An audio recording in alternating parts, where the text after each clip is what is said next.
قرب على الحصري. معانا اخر اخبار طازه بطازه وحصري. هنكلمكم النهارده عن اخبار بطل الابطال اللي قهر الرجال وسرد الاطفال وقطع الاشجار وبيحرر الصومال. معانا ومعاكم سياده المثير الزعيم الرئيس النبي عبد الفتاح الزيزي. اسمع صخره يا سعد بقى، اسمع صخره يا سعد. اخر اخبار الحاله الصحيه لابا زيزي، انتظرونا بعد الفاصل. برضو عدنا اليكم لانه ياما وكيس مفيش فاصل ولا اعلانات ولا دعم ولا حد معبر امنا، بس انا برفع معنويات نفسي مش مشكله.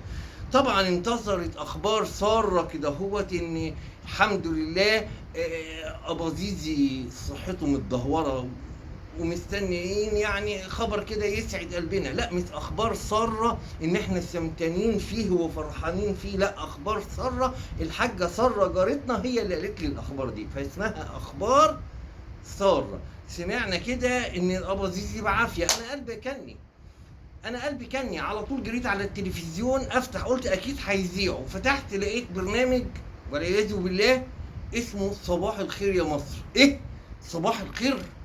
احنا في مصر يتقال لنا صباح الخير؟ الكلام ده تتقال لما نكون عايشين في سويسرا، انما احنا كمصريين نصحى نقول احا يا مصر على طول. ما صباح الخير يا مصر ايه؟ يتغير اسم البرنامج من بكره ويبقى اسمه احا يا مصر. فتحت برنامج احا يا مصر، قعدت ادور على اي خبر عن صحه سياده الزعيم الابا زيزي، ما لقيتش ولا خبر. قلت لا، اتوهوست.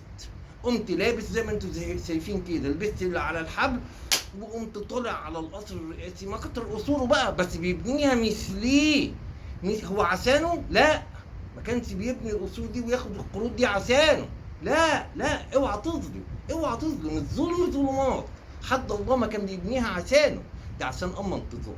قمت طالع على طول، دخلت كده هوت، قامت اما انتظار فتحت لي ايه ده اللي جابك ساعه فطار؟ بخله بخله بخله، ايه اللي جابك ساعه فطار؟ احنا صايمين النهارده. ما رضيتش تحط لي فطار. قلت لها لا، طمنيني على الابا زيزي. قالت بعافيه شويه، عمل عمليه بسيطه كده هوت. عمليه ايه يا منتظار؟ قالت لك عمل عمليه بواسير في دماغه. ايه بواسير في دماغه؟ ايه بواسير في دماغه؟ اتاري عشان الافكار كانت بتطلع ريحتها وحشه، والعيال زمان كانوا بنسمينه من افكاره الافه الكاكا، كانوا مسمينه ابا تزرين. لما جم يعملوا له العمليه في دماغه عملوا له البواسير. سلامتك يا بزيزي. بس اقول لك حاجه، خلاص ما تخليش حد يلعب لك فيها دماغك. انا قصدي دماغك، ما تخليش حد يلعب لك فيها خلاص، لان البواسير دي خطر. وحاول تغطيها على قد ما تقدر، حاول تغطيها على قد ما تقدر. قلت لها طب انا ممكن اشوفه؟ قالت لي لا، بعافيه كده شويه ومش قادر يتكلم ومش عارف ايه ونايم على بطنه. قلت لها مش مشكله، ما طول عمره بيكلمنا بظهره، احنا ما شفناش وش امه، هو دايما مدينا ظهره، مصدر لنا ظهره، مش جديد يعني. دخليني عليه. دخلت عليه لقيته كده وشه مخطوف ومش بعاد، خدوده مصفوطه كده شويه، مش هي دي الخدود اللي كان معودنا عليها. بسم الله ما شاء الله. في ايه؟ قال لك خلاص الواحد بيودع. يعني انا حاسس ان سنواتي في الدنيا معدوده، حاسس ان انا مش هكمل اعيش كمان 60 70 سنه تاني. يا ابن الجزمه، يا ابن الجزمه، دي مش اخبار ساره. قلت له الف بعد السر عليك يا ابو زيزي، الف بعد السر عليك يا ابو زيزي. وهتسيبنا وتروح فين يا ابو زيزي؟ ابو زيزي هتسيبنا وتروح فين؟ هتسيبنا وتروح فين؟ الدمعه فرت من عينيا، نزلت لميت الشعب وقفنا حوالين القصر ونهتف زي ما كانت النسوان بتهتف له في انتخابات. ابو زيزي يا بلاش عرسي تاني ما ينفع ناس، ابو زيزي يا بلاش عرسي تاني ما ينفع ناس. عشان نسد من الروح المعنويه، نرفع روح المعنويه، نرفع رجوله، اي حاجه تترفع. ما انت رافعنا بقالك 10 سنين، انت رافعنا بقالك 10 سنين، يعني جيت دور علينا نرفع معنوياتك يا راجل، ده حقك. وابتديت اتكلموا بقى عشان يعني. قلت له لا، انت ما عودتناش على كده يا ابو زيزي. ابو زيزي انت ما عودتناش على كده، انت عودتنا لما تعمل اعمال قذره بتكملها للنهايه. احب اقول لك حاجه ابو زيزي، انت ما كملتش شغلك، والصنايع اللي هيخش بعدك هيقول مين الصنايع الحمار اللي بوظ مصر كده. لا لا لا. قال لي ازاي يعني ما كملتش شغلك؟ قلت له هقول لك كلام في سرك. انت كان هدفك القضاء على الشعب، احب اقول لك ان في بقايا من المصريين. قال لي ما تقولش. قلت له صدقني صحيح احنا بقينا قله عايشين في مصر. يعني انا كواحد مثلا ساكن في فيصل، لا خلاص يعني بقينا لمم شويه من اصحابي وباسمنا الجاليه المصريه في فيصل من كتر السودانيين اللي موجودين. ده لدرجه ان اول امبارح واحد سوداني وقفني وقال لي فين الاقامه بتاعتك؟ فين الاقامه بتاعتك؟ انا هوديك للسفاره المصريه اللي في فيصل، هوديك للسفاره المصريه اللي في فيصل. احنا قليلين صحيح، بس للاسف يا ابو زيزي خبر هيزعلك، لسه في مصريين صحيين ابتدت دموعه تجري ويحس بالفشل ويبتدي يقول يعني انت عايز تقول ان انا فاشل؟ انا ما قضيتش عليكم؟ قلت له اقول لك الاكتر من كده، اسمح لي اقول لك الاكتر من كده. ابو زيزي انا عارف ان نيتك خير، وان انت كنت ناوي ترجعنا لايام كفار قريش ونرجع نعبد الاصنام، عشان كده حبيت تعمل مصر صحراء وتحولنا احنا البدو، فعشان كده سلت الاشجار وبعت النيل، فخلاص بقت مصر صحراء واحنا ان شاء الله بدو. انا حاسين كده واحنا عايشين في مصر دلوقتي ان احنا بنصور فيلم فجر الاسلام، الرساله، وقاعدين ندور فين الجمال اللي هتعدي في الشوارع. بس احب اقول لك انك برضه للاسف ما عملتش شغلك كويس. ادي ليه؟ قلت له اقول لك انت قطعت الاشجار من مصر كلها، بس احب اقول لك خبر، الحاره اللي ورانا فيها شجره صغيره كده لسه ما اتقطعتش. معلش يبقى كانك ما عملتش حاجه، انت فشلت يا ابو زيزي. معلش في شجره صغيره لسه مصر فيها اللون الاخضر، في شجره صغيره لسه ما اتقطعتش. واقول لك حاجه كمان، ابن اختي عيل صغير اسمه سهاب، ده زارع بانجو في البلكونه. يعني في لسه في زرع، وفي اهو في زرع في البلكونه دلوقتي سهاب، وفي شجره في الحاره اللي ورانا.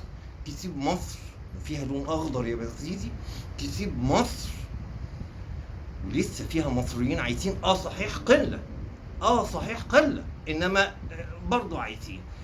على طول قامت قاطعه كلامنا ودخلت اما انتظار قالت لا لا لا لا، صحيح في مصريين عايزين، انا بس كنت مخبيه الخبر ده عليه، في شويه مصريين عايزين، انما ده هيتم اسقاط الجنسيه عنهم وهيسموا المصريين اللي عايزين في مصر البدون، هيسموهم البدون. قلت لها البدون دي اللي بنحطها في البنطلون؟ يا نهار اسود، دي ممكن تتفقس. قالت لي لا البدون يعني اللي معهمش الجنسيه. فكلمت اما انتظار، قلت له يرضيك يا اما انتظار ابو زيزي يسيبنا كده هوت، وبقول له لسه ان في شعب عايز وان في لون اخضر. قالت هو صحيح هيسيبكم، انما هيسيب لكم حاجه من ريحته. حاجه من ريحته ايه؟ هيسيب لنا الكلوت بتاعه اف، يعني برضه لازم في حاجه اف. قالت لا، في هيسيب لكم حاجه في ريحته. مش عايز افسر اكتر من كده. عرفت؟ قمت قال له ابو زيزي، ابو زيزي انت عايز تسيب لنا حوده يا ابو زيزي؟ انت عايز تسيب لنا حوده؟ يعني ايه هتبقى مملكه هيحكمنا الملك حوده قبح؟ نوري وشنا للناس ازاي؟ ما تغيروا العلم ساعتها وتشيلوا النسر اللي في نص العلم ده وتحطوا على طول خياره، ده هيحكمنا الملك حماده قبح ايه يعني؟ وتبقى انت ساعتها الابازيزي اللي باع الجزرتين، نقول ايه الملك حوده قبح ايه اللي فتح الفخدتين؟ ما يصحش كده. لا يا بزيدي ما تسيبلناش حاجه من ريحتك، احنا مش ناقصين قرف. لقيته كده هو مساهوك وحب يغير الموضوع. قال لي طب بس اخباركم يعني، انتوا عندك مشاكل يا ولاد؟ قلت له الكهرباء بتقطع وبقت غاليه قوي. قال لي ما انتوا مش محتاجين كهرباء، انتوا ما تعرفوش ان انتوا نور عينينا. ايه يا ابن الجزمه، لسه وانت نايم على بطنك وعامل بواسير في دماغك، لسه السهوكه والمحن فيك ده برضه شويه. ودخل الدكتور كده قال معلش عايزين نغيره على الجرح ونديله اللبوسه في دماغه عشان البواسير تهدى شويه. فانا قلت خارج. وانا خارج اما بصيت كده قال لي اطمن يا ابني، ان شاء الله مصر ليها مستقبل. مصر لسه عايشه يا بزيد، انت متاكد؟ قال لي ان شاء الله لسه عايشه. انت ساكن فين؟ بص لو انت ساكن في فيصل وضواحيها وجنوب الجيزه او اسوان عامه، خلاص من النهارده هننده لك يا زول عشان تندمج مع السكان الاصليين، اخواتك السكان السودانيين الاصليين للمنطقه.